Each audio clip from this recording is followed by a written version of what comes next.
Hey, it is Stephanie Martin, and thank you for joining me in on my new channel, Breaking Free and Owning Me. I'm really excited that this channel is going to serve as a tool to help you, the viewer, be set free. Free of yourself and your limiting beliefs, the stories and lies that you've partnered with that has held you back for far too long.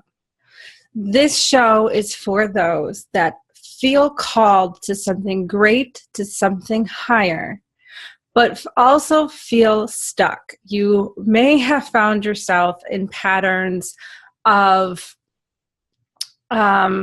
just not being able to sell your services or your programs or charge for what it is that you do.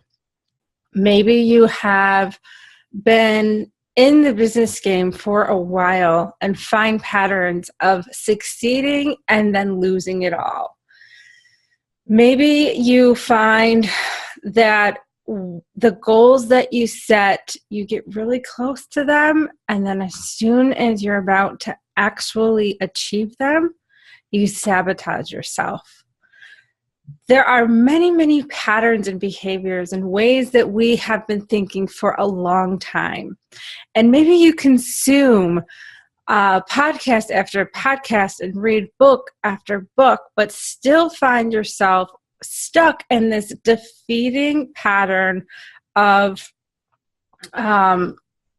succeeding and then losing it all, or yo-yo dieting, or making money but then being so uncomfortable with it that you spend it all or lose it, or don't even know how much you have because you don't know what to do with financial prosperity and increase. And all of that goes into play with how successful we are in life and how we will keep it.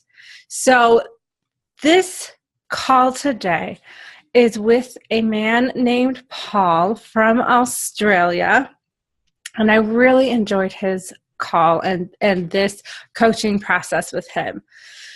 And Paul, I had talked to before we officially recorded the show to kind of get a better feel for where he is and who he is and where he's at.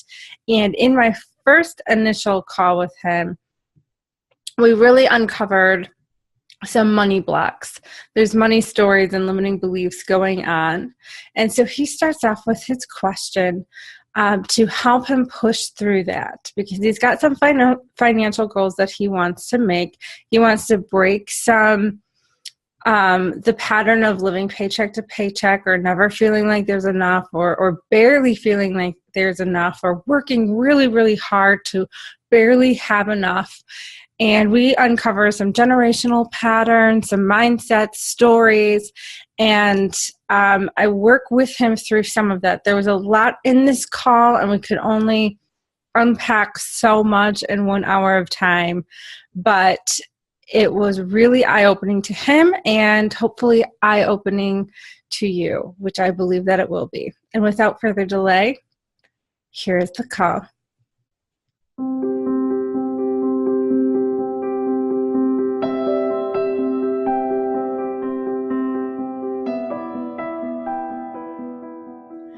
Good morning, Paul. What is your question today? Good morning, Stephanie, and thank you for having me here, and thank you for asking. Look, one of my big challenges at the moment is working through charging for my services, for what I can offer. My wife has a craft that she sells, and I'm quite a good salesman. I enjoy working the floor with her stuff, and quite enjoy that, and upselling and doing all those sorts of things. But when it comes to my things, my products, my service, I find it very hard to work out a price and then actually ask for the money, and wondering if there's something going on there and whether you can help me work through that. Yes. So I have experienced the same thing myself, and that's a common fear. Are birds waking up? I hear them waking up. Yes, look, it is. It's just after 6 a.m. I'm in Melbourne, Australia, and it's just on sunrise. The birds are starting to awaken, and it's a Mm. beautiful time of the day. I love the early morning. I'm actually camping at the beach with my family at the moment, and it's about it's a cool start to the day. I think it's about in your Fahrenheit, it's about 60, 65 degrees. It'll get up to about 100 degrees Fahrenheit. So it's summer here, which is a beautiful time to be out holidaying with the family. Nice, nice. Well, I love how the birds just started chirping at the dawn, the break of dawn. That's like just so symbolic of an awakening, breaking of the dawn, new day. So I love the timing. I love that. Just wanted to acknowledge that I heard the birds. That's beautiful. So, what usually is behind a fear or insecurity of charging for services is a lack of belief in yourself. There's some usually a block behind believing in your work and your value. Because if you can sell other people stuff all day long and you're pretty confident in that, but when it comes to you, usually that's the indication. So, how confident are you in what you do? Well, I'm a school chaplain, and so I love my job. I love my work, but I'm paid for that for my work. But then the little projects, the little tasks, the little jobs that I do within my work, I'm not asking for money for all of those things. I'm a speaker, I'm a teacher, I'm a writer. All of those things. I meet with people all the time. I move out and about in the playground, and I interact with people. I meet with staff. I sit with staff. All of that stuff, I would actually say I'm very confident in, and I'm very good at doing those things. None of that has to do with money because I'm employed. So that side of it, I don't have to worry about. I just get to pursue those things that I love, and I do really, really well. Okay. So it has to do with you almost like this employment is an illusion of security, and I'm sure you've heard of that. There's no guarantees, and there's no set security, but the stability of somebody else paying, running the payroll, doing all of that for you feels a little bit more comfortable than you doing it on your own. Does that sound right? Absolutely. Yeah, okay. Very much so. Yep. Okay. So I'm curious, a lot of people have money stories going on when it comes to charging for themselves. And there's also sometimes a total insecurity and confidence in your work and the value of what you do. And maybe even some worthiness issues. But those can be really like deeper down. But what I'd like to focus on is if you have any money stories going on. What was it like growing up? Were you taught anything about money growing up? I'm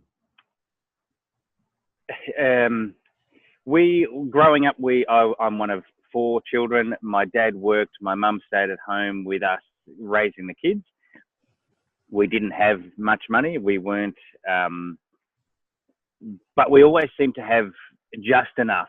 You know, we all wore hand-me-downs of clothes, and even my oldest brother, who obviously got the clothes first, they weren't always necessarily new clothes, and if they were bought at what we would call Target or Kmart, which is sort of a mass, kind of a larger shop, not a brand sort of store. And so I was thinking about, as you mentioned, like a money story. I think actually that's my money story too. Now, as a parent, as a dad, as a husband, I go to those shops, those stores where a pair of jeans might cost $20 here, or a branded pair of jeans might cost $120 there. For me and for my family, I would always go to $20 jeans. Whereas my wife, she grew up with not much money, but she seemed to be able to get branded clothes. She would save and she would buy what she wanted, whereas I would just get just what I needed, I suppose. And I've never really worried about money. I was a paper boy when I was growing up. I worked really hard. But I never spent the money. I saved the money and had the money. And it wasn't until I got married that all of a sudden the money started to go. So I'm curious, how often do you allow yourself to have what you want?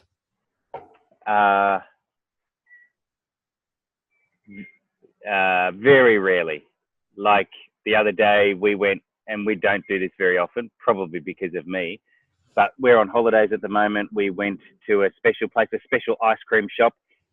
I would go to the supermarket and buy a box of ice cream and pay $6 for the whole box, and everybody in my family would get an ice cream. We went out. We went to a special ice cream shop. It was $6 per ice cream. I did not have an ice cream. I bought an ice cream for my kids and my wife, but I did not have an ice cream because to me, that's too much to pay for an ice cream. And so I didn't get the enjoyment. I was still there with them, and I shared my daughters for a little bit, but so I put myself out, I suppose, to be able to allow my family to enjoy that. And they did, and they loved it. And I enjoyed them enjoying their ice cream, but I did not have one for myself. Okay. And how do you feel when you do that? I feel like I'm doing the right thing, because by me sacrificing a little, it means I'm better able to provide for them. And so at the time, it didn't really bother me. Sometimes I think maybe my wife should be sacrificing too, but she obviously has a different money story. And I don't necessarily know what that is. This is a new concept for me. So I feel like I'm doing the right thing because it's for my children, for my family, and I'll do anything for my family. Yeah.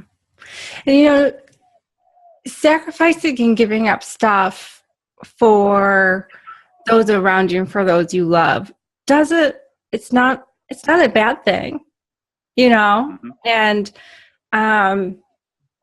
some people really truly are wired that way and get great joy letting those they love have what they want, and their joy and satisfaction comes from allowing the ones they love to get what they want, and they'll forego something they want, because deep down what you want more is seeing them get what they want. Like that. So it's not always a negative. It's not always a negative thing. But I also see people take that too much to an extreme where it's almost like a martyr, kind of like a martyrdom, where they're always sacrificing their desires, always giving up what they want for the greater good. And it's really about it's really rooted in a place of not really believing you're worthy of getting what you want. And so you keep sacrificing, you keep loving, you keep giving in order to feel worthy and loved back. It's like you give to get love. And I'm not sure if that resonates with you. Yeah, look, I would say that my love language is definitely acts of service. And, for example, while we're here at camping, doing the dishes or preparing the meal, or, I do all of those things, and that's how I serve my family. That's how I love my family. That's how I show my love. Whereas my wife, her love language is gift. and that is my lowest. I'm terrible at giving gifts because I just find it hard to spend the money. I certainly don't spend it on me, and I find it hard even to spend it on her as well. Christmas is a really challenging time for me. She's good at spending money. She's good at buying gifts for the children. I really struggle with gift giving. I would much rather make something or create something or spend time with people as a gift rather than money having to come into the equation. Okay. So there's definitely a money thing going on. So what does spending money mean? What does spending money mean? What's going on in there, in your mind? Well, I think, well, I haven't thought about this before, but I guess spending money is something that I've earned, and I work hard and I earn money.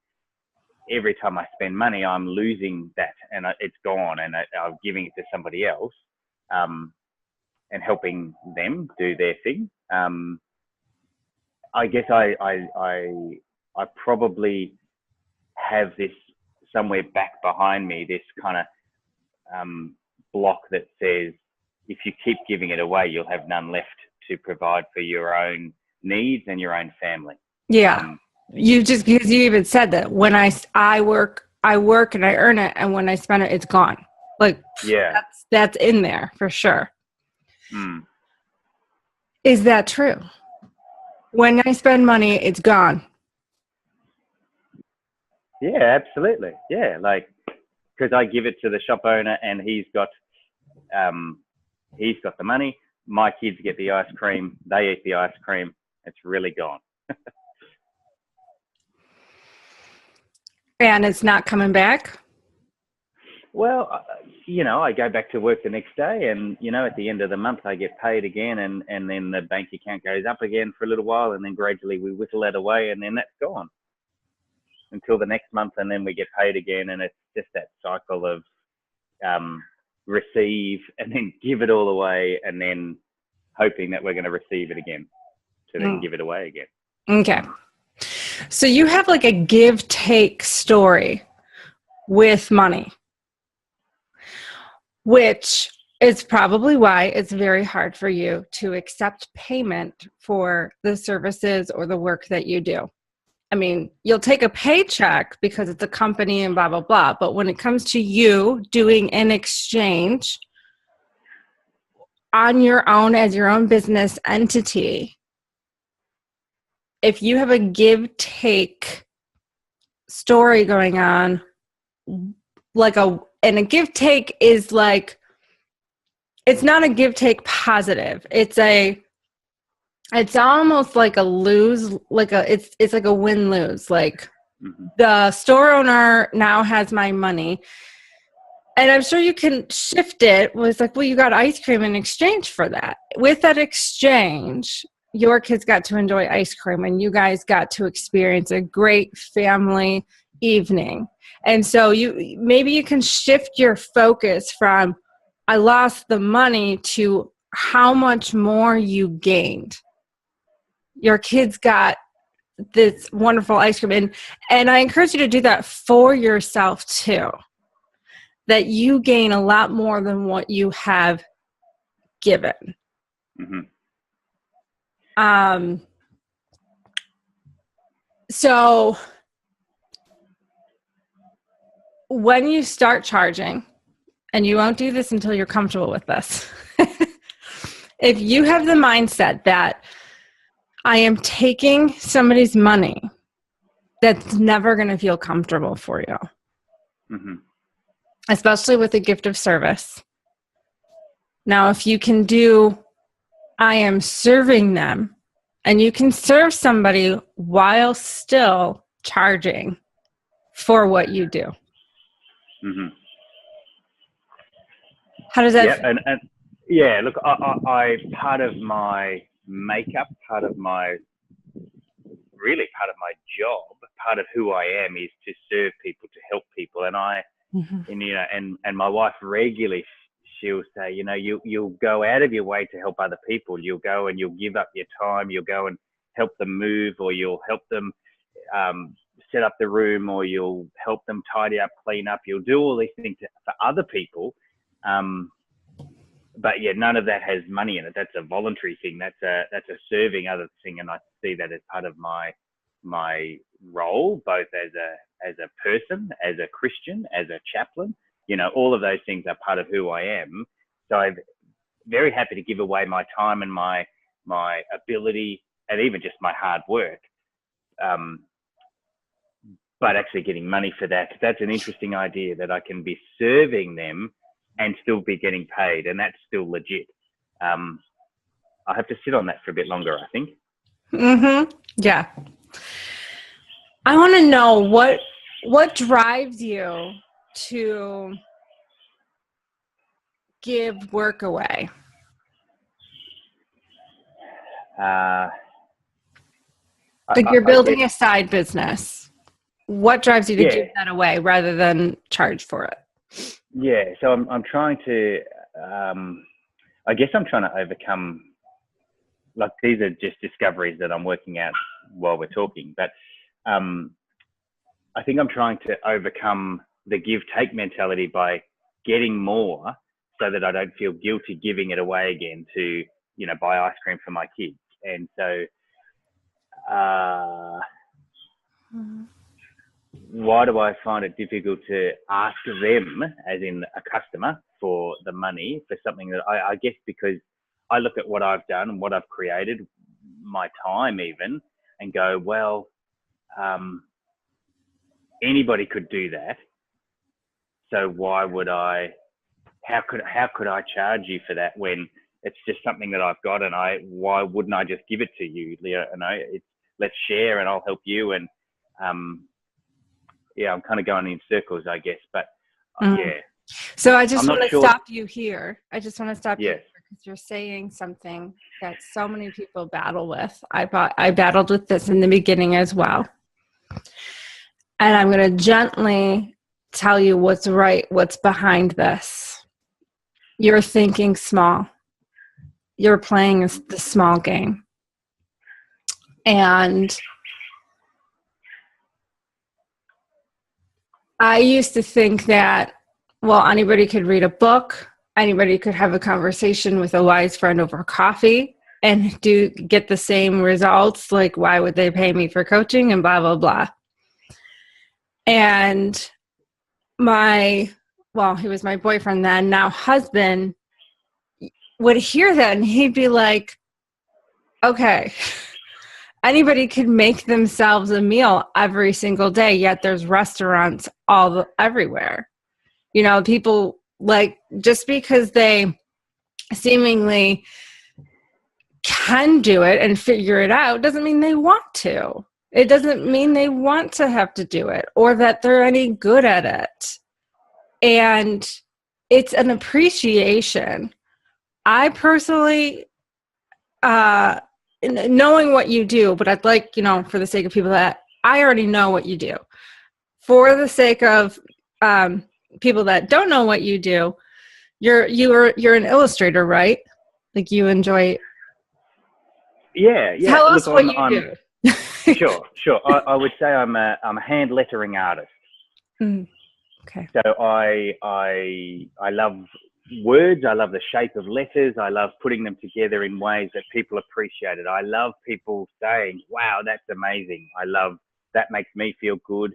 I'm an illustrator of a coloring book based on positive affirmations, and it's all around the size and shape and craft of the letters. I love words, and I love being able to create something on a page that people can appreciate. And I started when I was probably 9 or 10 years old with a calligraphy pen, and my parents gave me that, and I loved it. And I would sit and write a page of the letter A and a page of the letter B and a page of the letter C, and I'd practice and practice and practice, and I loved it. And it's interesting, and I don't know whether this is relevant, but at the moment I've set myself a little challenge.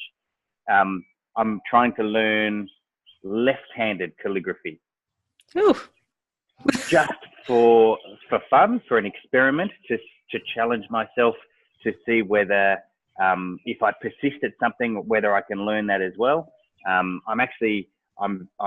videoing my progress, and so each day I'm spending some time left, and gradually, today's I'm up to day 13, and I am getting better. There's improvement, and it's a bit of a fun activity and a fun exercise, and I'm going to draw as a chaplain, as somebody who speaks to crowds of people and tries to inspire them and get them to look at things in a different way. I'm trying to use myself as an example of growth and of growth mindset, and helping them even with something as silly and unnecessary as learning to write calligraphy with your left hand.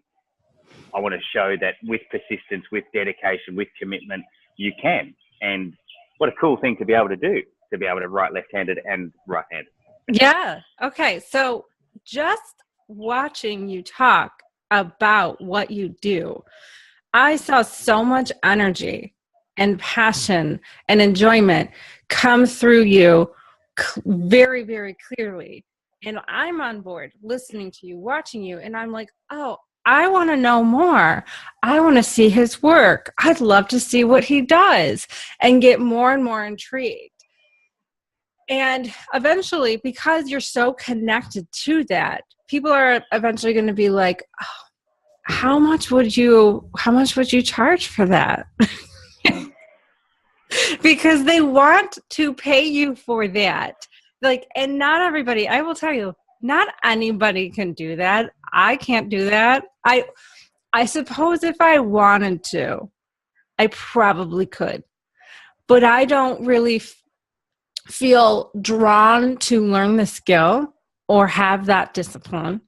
But if I really appreciate the finished product, but don't appreciate it enough to dedicate the amount of time and effort and love and passion that you have for it, because that's just not where my love and passion is, I'd rather just pay you for the artwork that you produced rather than go to the schooling to learn how to do it. Does that make sense? Yeah, it does, yes. And I suppose,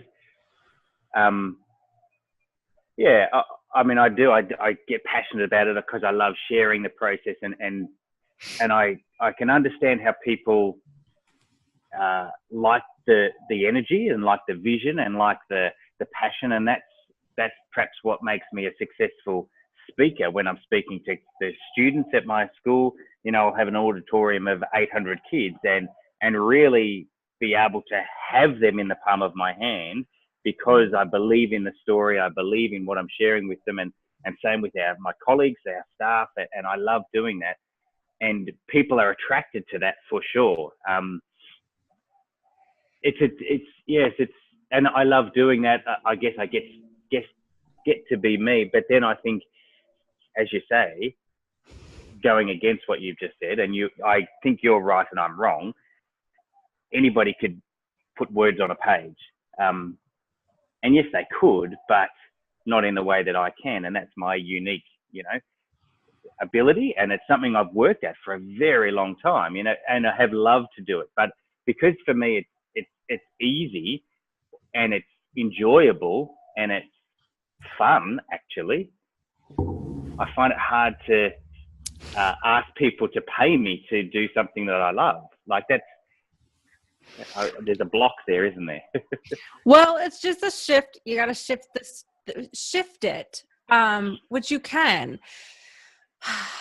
So there probably is a story. I don't know what your parents taught you or what you were raised, but maybe there's societal or maybe parenting or some kind of story happened where you were taught perhaps that making money has to be hard.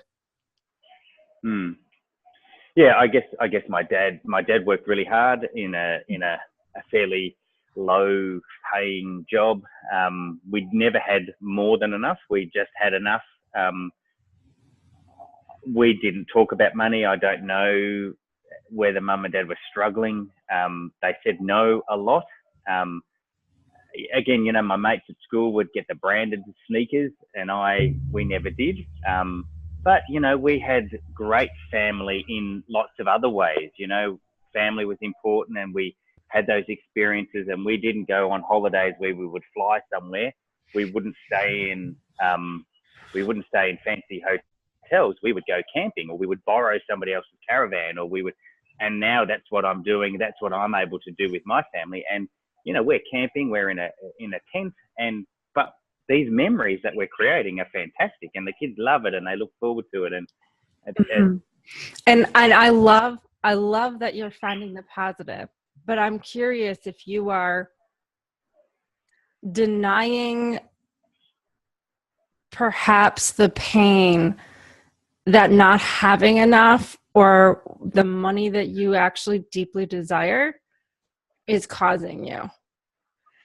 Because you're shifting like, and the gratitude is beautiful. And I totally encourage you to keep doing it. But sometimes people deny, like they want to ignore that, like they're struggling at the fact that money is tight, or never seems to be there, or never seems to be enough, because they feel guilty that they're not content, and they just play this story out and kind of keep that suppressed, and it needs to be acknowledged and come out.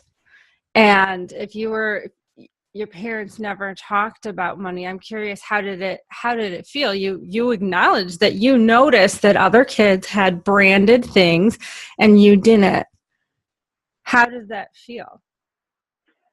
I wish I had the branded stuff. And what for made sure that attractive? What made you want that? Well, I suppose that it looked cooler. It gave them maybe some credibility. They weren't living in want because they had. Okay. And yeah. They looked more secure. Yeah, that's right. And it appeared that if they wanted it, they could get it. And if I wanted it, I couldn't get it. And look, don't get me wrong. I mean, if I were able to, or if I found a way to be able to take my kids to go to the theme parks, for example, and be able to stay in a hotel, I would love to do that. My wife she wants to go away. She wants to be able to provide these experiences for our kids, and I do too. But I need to start charging. Yeah. Well, right. I know. It's this cycle here. There's a cycle going on because there's some kind of money story. And now we found that there's a work story of I have to work really hard to make money. And it might be I have to work really hard to barely make enough.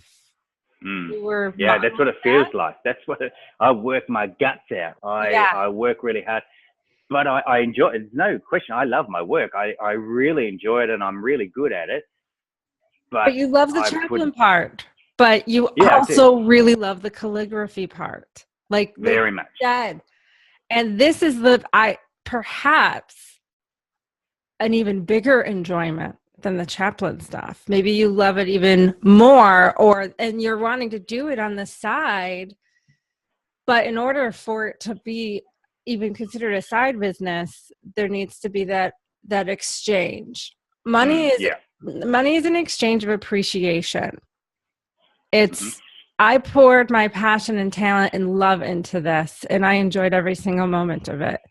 And you come by as a customer enjoying the finished work so much that you would like it, and you would like to pay me for that in order for you to enjoy it and have it at home or on your desk or whatever use that is for.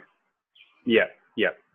It's an exchange of appreciation. It's a certificate of appreciation. Rabbi Lapin says in the book, Thou Shall Prosper. Other people say money is an exchange of energy. It's really it's almost like and really going even deeper, it's like a spiritual transaction. It's like you put your God-given passion and heart and soul into this, and I recognize that. And I commend you for that. And I'd love a piece of that. And I'd love to share that and carry that on. And I want to pay for that, because that's like the ultimate, not ultimate, but that payment is a great example in our worldly system of operation of showcasing appreciation for somebody else. Okay. And therefore it's quite, in fact, maybe it's important that other people get to show their appreciation for what I'm able to give through my talents, through my calligraphy, through my handwriting. I need to create a way for them to appreciate what I've done for them. Yes, people will want to pay you. But yeah, if there's still some money stories, and this will take time to work through, if you're operating through the lens of feeling bad or sorry for them having to part their hard-earned money to give to you, who had a very easy time doing that and it wasn't work at all, you are not going to feel comfortable with that. You're going to like be tormented mentally, feeling like I'm taking from them, or I should have just given it to them, or it's going to be really uncomfortable. I encourage you to push through that. And then also be careful with savior complexes. Like playing the hero, like, and this might not be, because you might have like if a picture is like $29, I don't know, but if you were to do like a big full service or whatever, however you play out how to make more money from your work, like if you were to do a whole event or pull this into classrooms or churches and have a whole experience thing, then that's going to be more than, $29 for a picture that you sell at an art fair. It's, maybe thousands. And if, say it's a nonprofit or a church and they say, oh, money's tight with us, blah, blah, blah, like you're going to be tempted to partner with that money story. And maybe, I just feel so bad for them. I pity that. I get that myself. I'm just going to give this away. And sometimes you're called to, but sometimes you need to charge, because people value what they pay for. They really do. And I've been tempted myself as a coach to partner with people's money stories and feel terrible for having the audacity to say, this is how much it's going to cost to work with me. And when, but I get really grounded and centered. Sometimes I am called for discounting or whatever, but more times than not, God will be like, they need to break that story and not have somebody else partner with them and share that story and sympathize with them. You are not called to be their savior. They already have one. You're just called to help partner with them and give them what it is. Now that's for coaching, but it could still apply in what you do. So sometimes if we still have our own kind of money stories and limiting beliefs and blocks and stuff, we can attract customers that have the same things going on, and you kind of like feed each other those stories. So just, and the way to help shift that is to really be grounded and stand in the value of your work and believe you are worthy. You are worthy to succeed. You're worthy to make a really good living doing what you truly are passionate for. Yeah, and I guess I'm in a fortunate position that I'm passionate about a number of things, and if certainly passionate about my family. And really, while I've got some bigger dreams and bigger hopes and vision for how I can help other people. And I'm really excited about that. I need to get the financial thing right, and the exchange of value and the exchange of appreciation, that flowing, so that I can provide experiences for my family first, and then be able to share that with others as well. And I'm excited to be able to do that. And yeah, when you suggested you've got to get comfortable with allowing people to pay, and get comfortable with valuing your work. Other people value my work. I need to value my work. Is that about setting a low price and getting used to that, and then gradually getting to a higher price? Or is it saying, this is the price, this is the value, this is what it's set, and letting some people say, well, I'm not prepared to pay that, and allowing them to walk away? There's many approaches that we can do. I think it takes time. If you are new, and are uncomfortable with accepting any payment at all, going from accepting $0 to maybe $150, like, and I'm just shooting numbers out, okay? Yeah.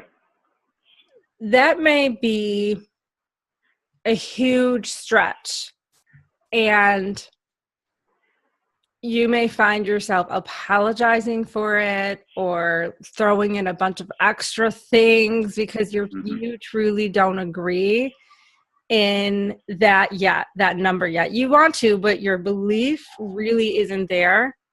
So you gotta, there's gonna be multiple thoughts on this. What has worked for me is I needed to start getting comfortable charging for services. And then that boosted my confidence. I saw the power of that exchange, the appreciation, and was like, you know what, I think I would also pay attention and tune in with, you know what, I think I'm undercharging. I know I'm undercharging. I need to charge more. And so I'd raise it a little bit more, and a little bit more, and a little bit more. So there is that approach, and that is what I did. And there does eventually come a time, though, where you have to okay, I'm done with this insecurity and this second guessing and the doubting my greatness and the talents God put in me. And I'm going to rise up and say yes to that greatness and own it and walk in it. And this is what my worth is. And somebody comes at you and there's, I can't afford it. Can you discount? You know what? I'm sorry. I just can't do that. But it does take some working through that. It takes some time to get to that level. So where I'm sensing you are at is I encourage you to, as a man of faith, to just really get centered, get grounded, be still, just really allow God to guide that process with you. It's a partnership. It's a co-laboring. You're not on this. You're not alone in this. It's not all up to you. And it's not all up to God either. We got to walk with him. And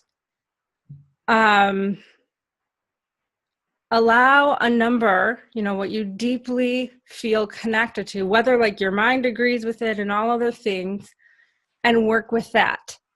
And it may not be the final number. It may be just where you can, what stretches you, and it probably will. It might be a stretch goal, but it might not be the ultimate end goal. Yeah. In all transparency, if I can, I was gonna say I could share some of my initial rates, but I remember being told a specific number. I was way below that number in the beginning. And then I really felt like it was time to increase my rate, and it was doubling it. And I had a hard time with the rate I was at already.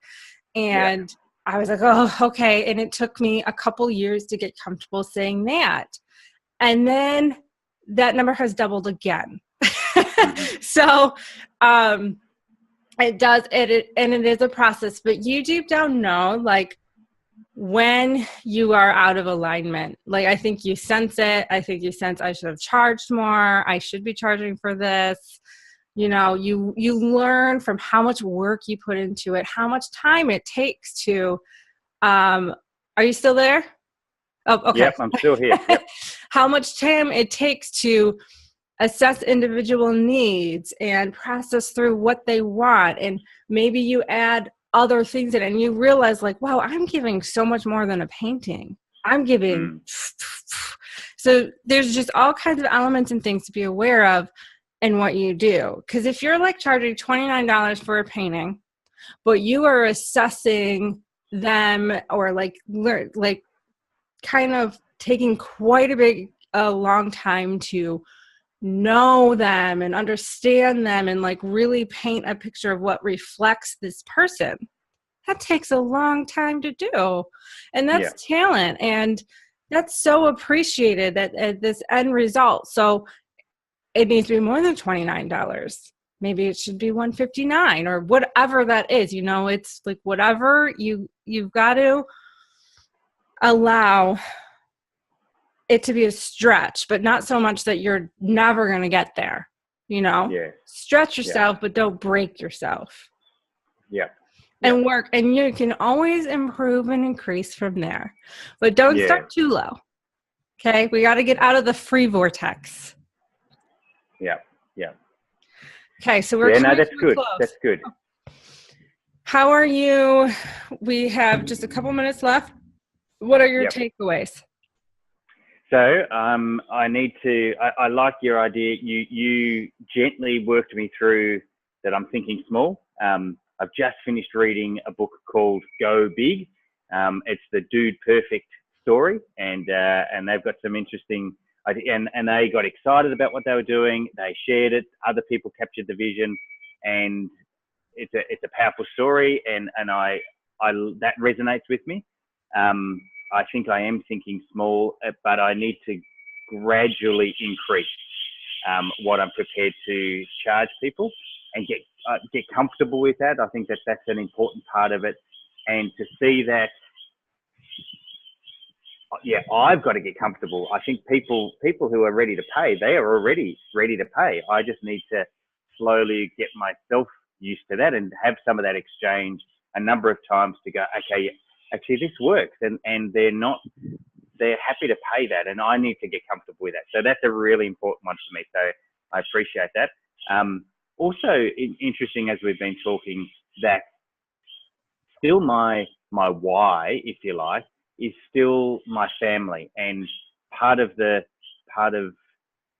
what I've been trying to do is do the right thing by my family, and yet I can still do the right thing by my family. In fact, do more by my family if I get this little bit right. And so if I keep putting my family as my why, that gives me more incentive to break through this discomfort that I have in receiving money for the service and what I'm able to create for people. My family is my why, and that's going to motivate me. So I think that I can work through that. That's good. That's really helpful. Good. And you feel more at ease. You look more clear and just at ease with having some sense of direction and knowing at least what, maybe not all the steps, but what the next step is.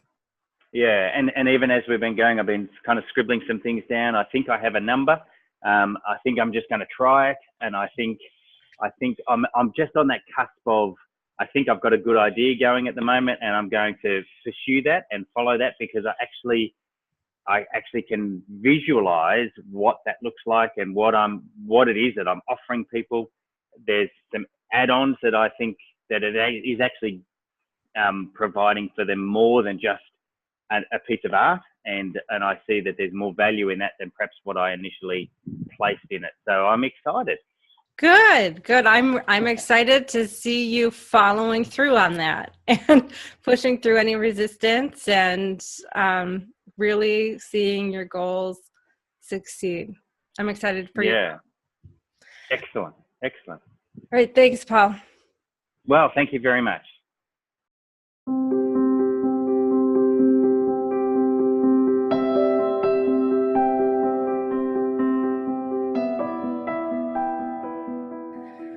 Well, that was my coaching call with Paul, and I want to thank Paul again for being so courageous and transparent and vulnerable, making time on a Saturday morning at 6 a.m. while on holiday to get this coaching opportunity. There is somebody that is eager and ready to rise up and to stop playing the small game.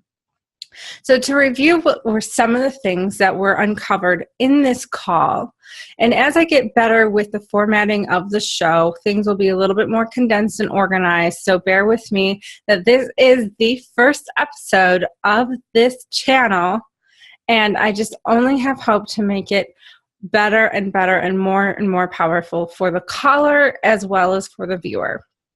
But here are some things that we discovered that Paul struggled with for a bit. First of all, with my very first meeting, I was picking up that he had very little belief in himself or belief in his worth, and he needed that confidence to be built up. He could sell anything like that his wife wanted to sell, or he actually enjoys the sales process and is quite confident in it, as long as it's not something that he himself is creating or really involved with.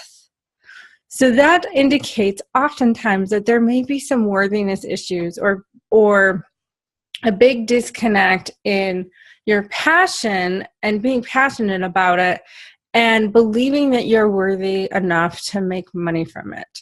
And in that, we also unpacked and found that it's the story when he was growing up. His parents worked really, really hard, but barely had enough to get by. And then he himself is in that pattern again. So this looks like it's a generational thing. And I didn't talk to him directly about that in the call, but it's definitely generational patterns that I believe he totally can and will shift and break, because he is so eager to get results and to be free and to change his legacy and to take care of his family. And he's connected to a bigger why. So he had the story that because he enjoyed calligraphy and art so much, and it was so easy for him, that nobody would pay for it or should pay him for it, because he has that story that money should be really hard to acquire, that you need to work really, really hard for it, and that this passion and how easy it was for him to create and design his art, it just seemed not right, maybe even unfair. He didn't use that word, but I guess that might be in there. So we shone a light on that, and I encouraged him to start shifting that and think a little bit differently. We also discussed that his idea of money is based in limitation or scarcity, where it's a give-take relationship, but not in a positive. It's like I give you money, which is I lose, and you take money, which I lose. So it's like a lose-lose mindset where I work really hard for this and then have to give this to you, which you get to take from me, and then I have to work really hard again to earn more money. So it's this scarcity cycle of thinking, which makes it hard to release it. Now, he had no problem releasing it for his family and those he loved, but he had a really hard time releasing it and investing in things or spending money on things that he wants himself. Again, I believe that is tied to some worthiness or belief in himself and his value and his worthy. but that can take a long time to uncover and unpack, and more than just an hour. And then finally, I gave him an assignment to work on. And this assignment was to start requesting money, to sit with God and start dreaming and planning and align himself with a very big, big God. Because right now, who is running the show and who he is listening to and putting his faith in is the voice of small thinking and believing. And because that has run the show for so long, it's kept him in this pattern of being stuck and not being able to achieve these dreams that he really believes he's actually meant to fulfill. So that assignment was to pay attention to the voice and ask himself the question, am I listening to the voice of a big God, or am I listening to the voice of small thinking? And sometimes when we're triggered or we have a dialogue going on in our brain or a way of thinking and behaving for so long and acting out on, we could hear, it could be our mom or our dad or a teacher or a friend or society, some kind of naysayer that has taught us to think small. And this isn't to cast judgment on that, because we all have battled this at some point in time. So if you find yourself struggling with this yourself, take some time to really clear your head, create some sacred space, take some deep breathing, maybe do some yoga or meditation, listen to calm, relaxing music. You need to turn off the chatterbox in your own head, the dialogue that's constantly going, constantly lying to you, constantly condemning you and judging you and telling yourself that you can't do this because. And you need to shut that off. And I find that meditation and deep breathing, prayer, yoga, all helps you get really grounded, still, and quiet. And then I said you need to start dreaming. Write down a journal of your biggest dreams and desires and turn off the filter of judgment or criticism or unbelief and doubt and small thinking when you write this down. Pay attention to any types of triggers happening. Yeah, right, you'd never do that.